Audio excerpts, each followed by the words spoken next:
Fala pessoal, nessa questão a gente vai trabalhar um pouquinho com os conceitos básicos de razões trigonométricas do triângulo retângulo. Em cada item, ele te dá um triângulo retângulo, tem um ângulo notável, né? Tem um lado que é conhecido e ele pergunta o valor de outro. Como a gente vai começar? A gente vai primeiro observar quais são os lados que a gente precisa relacionar, procurar a razão trigonométrica que lida com esses lados e aplicar essa razão. No primeiro triângulo, por exemplo, né? A gente tem o valor desse cara, que é o lado oposto ao ângulo reto, que é a hipotenusa. Beleza? E aí o lado desconhecido, o lado que você precisa calcular, é um dos catetos, é o cateto que fica oposto ao ângulo de 60 graus. Então esse x é o cateto oposto. Qual é a razão trigonométrica que relaciona o valor do cateto oposto com o valor da hipotenusa? É o seno. Então, se eu aplicar o seno de 60 graus nesse triângulo, a gente tem que seno é cateto oposto, x, sobre o valor da hipotenusa, que é o 6 raiz de 3. E pela tabela de ângulos notáveis, a gente sabe que o seno de 60 graus é raiz de 3 sobre 2. Né? Então, montei uma equação a partir do cálculo do seno nesse triângulo e do valor que a gente tirou da tabela. Foca agora nessa equação, nesse pedacinho aqui da equação. Eu vou multiplicar esses termos em cruz. Então, vai ficar 2x, que é 6 raiz de 3, vezes o raiz de 3 ali de cima. Primeiro, eu posso simplificar esse 2 com esse 6. Dá para dividir os 2 por 2, né? Então, esse x vai ser o 3, que veio da simplificação, vezes o produto dessas raízes. Raiz de 3 vezes raiz de 3 é raiz de 9, que é 3. Então, tem outro 3 que vem das raízes e, portanto, no item A, o x é igual a 9. Beleza? O caminho vai ser parecido nos outros itens. Olhando agora para o item B, o que a gente vai fazer? Vai identificar quais são os lados necessários de serem calculados, né? Eu tenho aqui que o valor dado é um dos catetos, é um dos lados que formam o ângulo reto, é o cateto que está vizinho ao ângulo de 45. A palavra técnica para vizinho é adjacente. Então, eu tenho o cateto adjacente ao ângulo de 45, eu quero descobrir o valor de x, que nesse caso é a hipotenusa, é o lado oposto ao ângulo reto, e a razão trigonométrica que relaciona cateto adjacente com hipotenusa é o cosseno. Então, para o item B, a gente vai precisar do cosseno de 45. No triângulo, como é que a gente calcula o cosseno?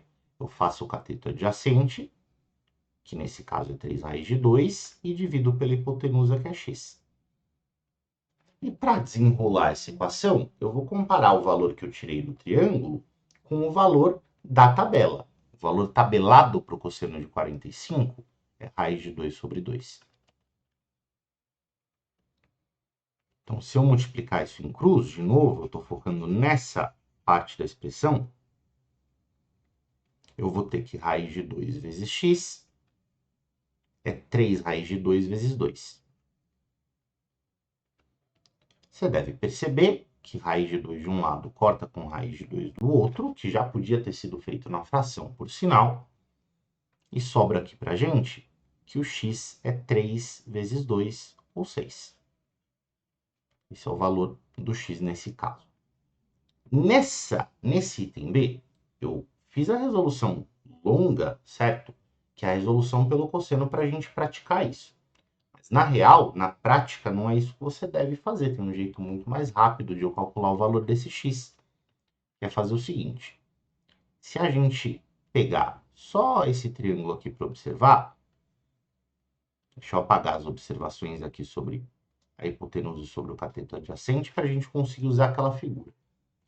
Todo triângulo retângulo que tem ângulos de 45 graus é um triângulo retângulo isósceles, concorda? E é um triângulo retângulo isósceles que é um recorte de uma figura muito famosa, que é o quadrado. Todo triângulo retângulo isósceles, ele pode ser imaginado, pode ser visualizado como metade de um quadrado. Porque se eu fizer uma cópia desse triângulo e colar ali em cima, você vai perceber né? Que eu formo, que eu completo aqui a figura de um quadrado. E por que visualizar esse quadrado é prático? Porque se eu enxerguei que essa figura é um quadrado, então o x que eu estou procurando é a diagonal do quadrado. E a gente tem um jeito rápido de calcular a medida da diagonal do quadrado, não é? Vou escrever aqui, ó, alternativa.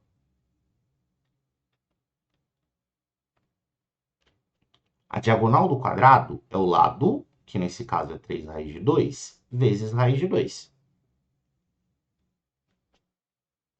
Se você for pelo cálculo da diagonal, a gente chega direto em 3 vezes 2, que é 6.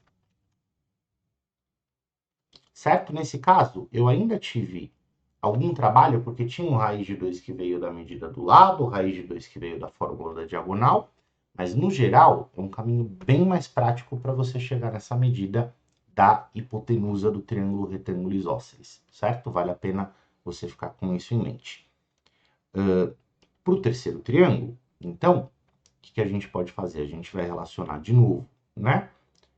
Esse cara, que para o triângulo é o cateto que está vizinho ao ângulo de 30 graus, é o cateto adjacente. E agora a gente quer misturar esse valor com o x, que vai ser o cateto oposto. Qual é a razão trigonométrica que mistura cateto adjacente com cateto oposto? A tangente. Então, quando eu aplico a tangente de 30 graus, né, nesse triângulo, a tangente seria cateto oposto sobre cateto adjacente, que é o x, que é o cateto oposto, sobre 2 raiz de 3. E a gente sabe lá da sua tabela de valores trigonométricos que a tangente de 30 é raiz de 3 sobre 3. Então, se você pega e multiplica isso daqui em cruz, você vai ter que 3x é igual a 2 raiz de 3, que veio ali de baixo, vezes o raiz de 3 que já estava aqui, né? 2 vezes raiz de 3 vezes raiz de 3 de novo é raiz de 9, que é 3. E aí você corta o 3 da esquerda com 3 da direita para concluir que o seu x tem que ser igual a 2. Perfeito? Então, um bom exercício para você ter uma noçãozinha, né, de como funciona a aplicação dessas razões trigonométricas. O processo básico é sempre esse. Você vai olhar para o seu triângulo, né, observar em relação ao ângulo que você conhece, quais são as medidas que estão sendo procuradas, as medidas conhecidas, e procurar qual que é a razão trigonométrica que relaciona essas duas. A partir daí, a gente monta a equação, comparando o valor de seno, cosseno, tangente tirado daquela figura com o valor da tabela para a gente conseguir resolver e descobrir o x. Tá bom? Espero que você tenha entendido. Até mais.